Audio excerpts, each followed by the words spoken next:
ain't intended to treat, diagnose, cure, prevent any disease, my fine feather friends. And if you have depression, deeply, I am sorry for you. Thankfully, I do not suffer from that. And albeit there are many good things you can do for depression, from, trying to be healthier in general. Obviously, health and lifestyle is first.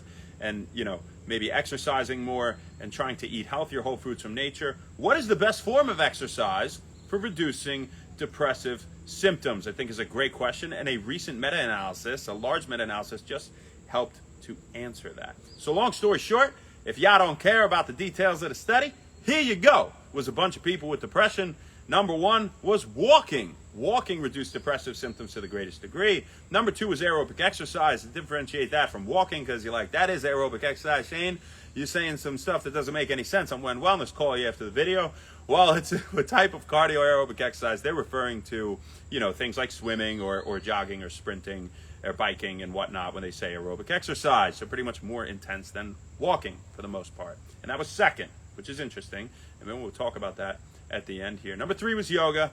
Numbers 4 and 5 were Qigong, also known as Qigong, if you say it in Chinese, and resistance training. And then last on the list, but also showing improvement, was Tai Chi. All right. So the study was a meta-analysis of 47 randomized control trials involving around 3,000 adults in the geriatric population. That is over 60 years old with depression. Okay. So they had depressive symptoms at baseline when they measured that via some intake and score that they gave them.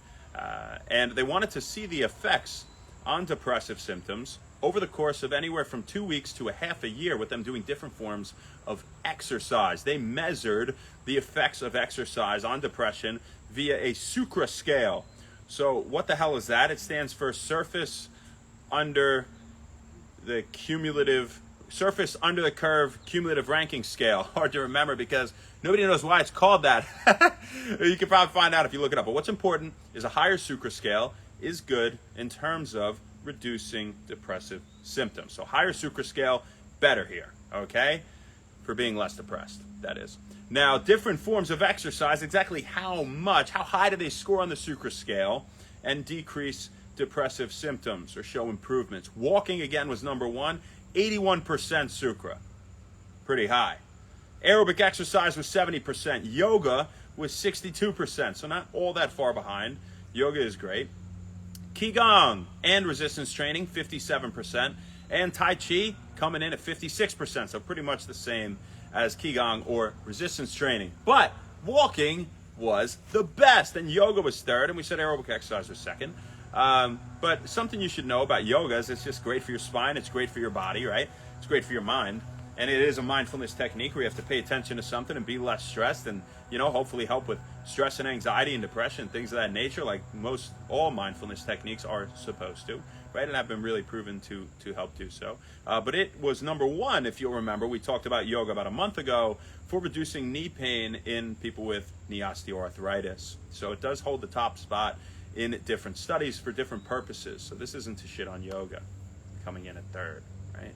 Now, walking, interestingly, was number one over other forms of aerobic exercise, And what can we take from that?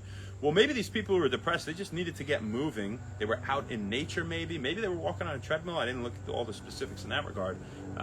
But, it says something where movement is medicine, even if you're not going nuts, right? And sometimes going nuts is not going to do as much for you mentally as just getting out there and doing something you really enjoy and getting yourself moving. So that's what we got for you guys today.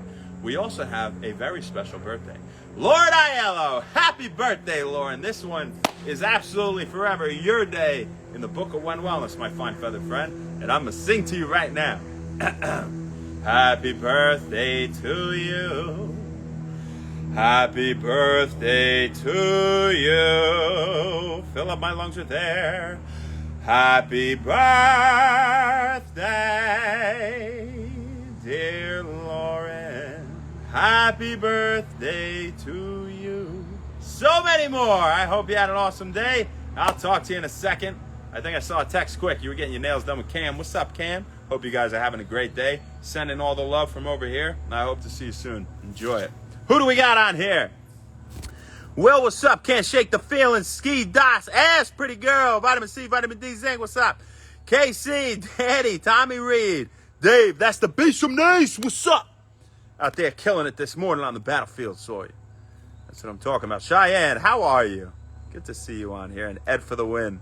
Appreciate the support, everyone. As for now. So we got for you, folks. We'll see you tomorrow, baby. Not sure where, not sure when, but we'll see you then. Have an amazing rest of your day. Thank you all so much. And happy Win Wellness. See you later.